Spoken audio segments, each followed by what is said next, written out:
வணக்கம். விடுதலை ராஜேந்திரன். பொய்யிலே பிறந்து பொய்யிலே வளர்ந்த புலவர் பெருமானே என்று ஒரு திரைப்பட பாடல் உண்டு. புலவர் பெருமானே என்பதை வெட்டிவிட்டு அந்த இடத்தில் மோடி என்று போட்டுக்கொண்டால் மிகவும் பொருத்தமாக இருக்கும். உலக மகா பொய்யராக இப்போது அவர் நடிக்க தொடங்கி இருக்கிறார். அவருடைய தேர்தல் பிரச்சார கூட்டங்களில் இஸ்லாமிய வெறுப்பை தான் அவர் பிரதானமாக அந்த வெறுப்பு நெஞ்சை கட்டி கொண்டு வந்தார். அது பற்றி கடுமையான வாதங்கள் இங்கே நடைபெற்றுக் கொண்டிருந்தன. மோடியை ஆதரித்து பேசியவர்கள் அப்படி மோடி பேசியதில் என்ன தவறு இருக்கிறது என்று அதை நியாயப்படுத்தித்தான் பேசி வந்தார்கள். இப்போது மோடி திடீரென்று அந்தர்பல்ட்டை அடித்திருக்கிறார். தேர்தல் ஆணையம் மோடியின் இந்த வெறுப்பு பேச்சு மீது ஏராளமான புகார்கள் வந்ததை தொடர்ந்து இது குறித்து மோடியிடம் விளக்கம் கேட்கப் போவதாக ஒரு செய்தி பத்திரிகையில் வந்தது.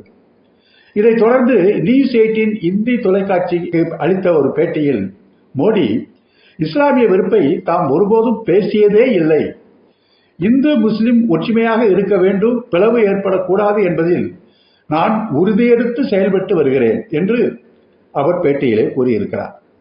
சரி, காங்கிரஸ் கட்சி தன்னுடைய தேர்தல் அறிக்கையில் ஏழை இந்துக்களின் சொத்துக்களை பறிமுதல் செய்து ஊடுருவல்காரர்களுக்கும் அதிக குழந்தை பெற்றவர்களுக்கும் கொடுத்து விடுவதற்கு ஆபத்து இருக்கிறது, உங்கள் தாலிகளை கூட பறித்து கொண்டு விடுவார்கள் என்றெல்லாம் மோடி பேசினாரே.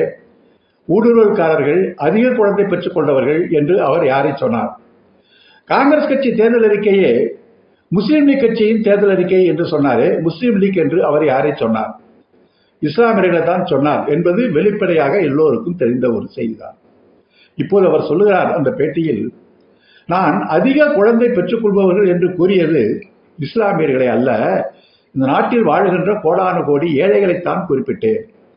ஏழைகள் தான் அதிக குழந்தையை பெற்றுக்கொண்டு அந்த குழந்தைக்கு உணவு செலவு, கல்வி செலவு, பராமரிப்பு செலவு என்று கூடுதல் செலவிட வேண்டிய நிலையில் இருக்கிறது.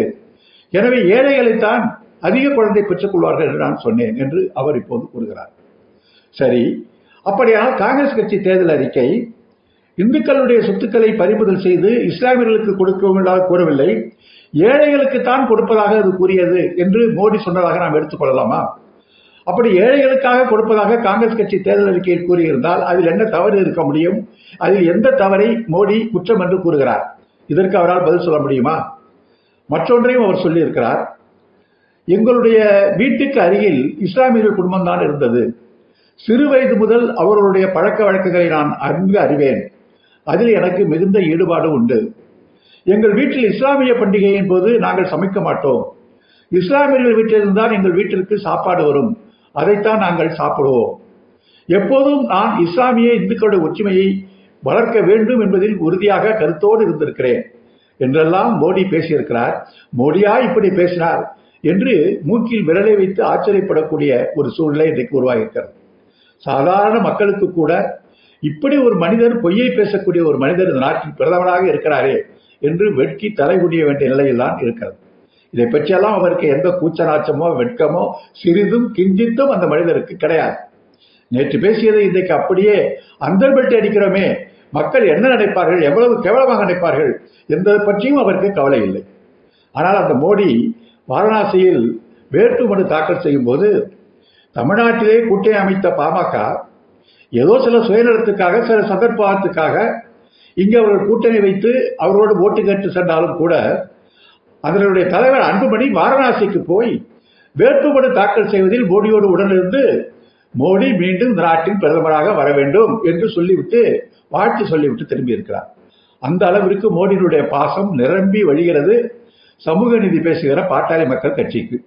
ஜாதி அடிப்படையில் ஜாதிவாரி கணக்கீடு கூடாது, நீட் தேர்வை நாங்கள் கொண்டு வந்து திணித்தே தீர்வோம், இந்து மதவெறியை நாங்கள் திணித்துக் கொண்டேதான் இருப்போம், உள்ஒதுக்கீட்டை நாங்கள் ஆதரிக்க மாட்டோம் என்றெல்லாம் பேசிக்கொண்டிருக்கின்ற மோடி மீண்டும் பிரதமராக வர வேண்டும். மீண்டும் பிரதமராக வந்தால் இந்த கொள்கையெல்லாம் ஒரு நிச்சயமாக நிறைவேற்ற மாட்டார் என்று தெரிந்தும் கூட அவரை போல ஒரு நேர்மையான மனிதர் இருக்க மாட்டார் என்று வாரணாசிக்கு போய் வாழ்த்து சொல்லிவிட்டு வருகிறது பாமகவினுடைய தலைமை.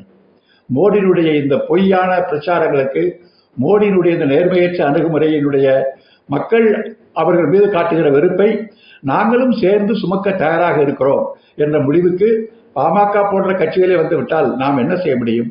நிச்சயமாக மக்கள் முட்டாள்கள் அல்ல. இந்த மனிதர்களை சரியான எடை போட்டு அவர்கள் வைத்திருப்பார்கள். சிந்திப்போம். நன்றி, வணக்கம்.